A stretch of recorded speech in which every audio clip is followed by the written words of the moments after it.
तुम्हाला पण डाळ तांदूळ भिजत घालून दळायचा कंटाळा येतो का? तर असं इडली प्रीमिक्स बनवून ठेवा आणि हवा तेव्हा भिजत घालायचं.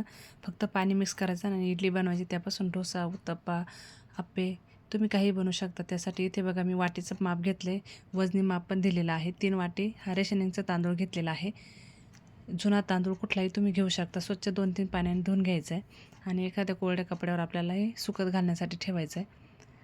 तांदूळ स्वच्छ धुवून कपड्यावर काढून घ्यायचा. त्यानंतर त्याच वाटीने 1 वाटी उडीद डाळ घेतलेली आहे. ती पण स्वच्छ पाण्याने धुवून घ्यायची आणि ती पण कपड्यावर सुकत घालायची आणि हे सर्व उन्हात सुकून घेतलं तरी चालेल. मी हे उन्हातच सुकून घेतलेलं आहे.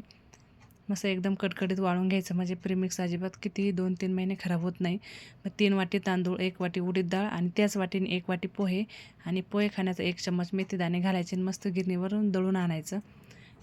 एकदम बारीक पण दळायचं नाही, जाड पण ठेवायचं नाही. किंचित रवेदार येते, आपल्या बाजरीच्या पिठासारखं असतं ना तसं दळून आणायचं. आता त्याच पिठापासून मी तुम्हाला इडली बनवून दाखवते.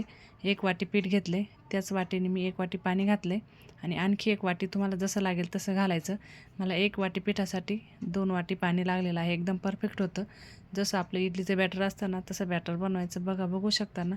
कोणी म्हणाल की हे प्रीमिक्सपासून पीठ बनवले, तर मस्त 15-16 तास आपल्याला हे फर्मेंट होण्यासाठी ठेवायचं. आता थंडीचे दिवस आहे, त्यामुळे तुम्हाला जर उद्या इडली करायची असेल तर आज सकाळी तुम्ही हे पीठ मिक्स करून ठेवायचं, म्हणजे उद्या सकाळपर्यंत छान याची इडलीसाठी पीठ तयार होतं. आणि उन्हाळ्यात करणार असेल तर रात्री भिजत घातलं तरी सकाळी हे तयार होतं. मस्त फर्मेंट झाले. एकदा आपण जसं डाळ तांदूळ भिजत घालून तयार करतो ना तसं आपलं पीठ झाले.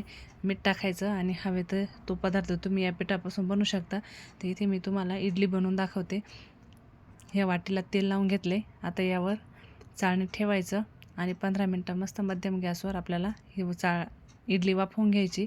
नंतर डोसा पॅनला तेल लावले, थोडंसं पाणी शिंपडायचं आणि पुसून घ्यायचं, म्हणजे डोसा अजिबात चिटकत नाही. आणि मस्त गोल गरगरीत असे आपले एकदम पेपर डोशासारखे आपले डोसे तयार होतात. तर बघा मस्त असा याचा डोसा पण तयार झाला आहे.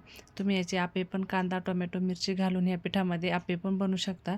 जो हवा तो पदार्थ बनवू शकता. तर इडली बघू शकता किती मस्त मऊ लुसलुशीत झालेली, एकदम झटपट, अजिबात वेळ न लागता आणि सोप्या पद्धतीने प्रीमिक्सपासून तुम्ही इडली बनवू शकता.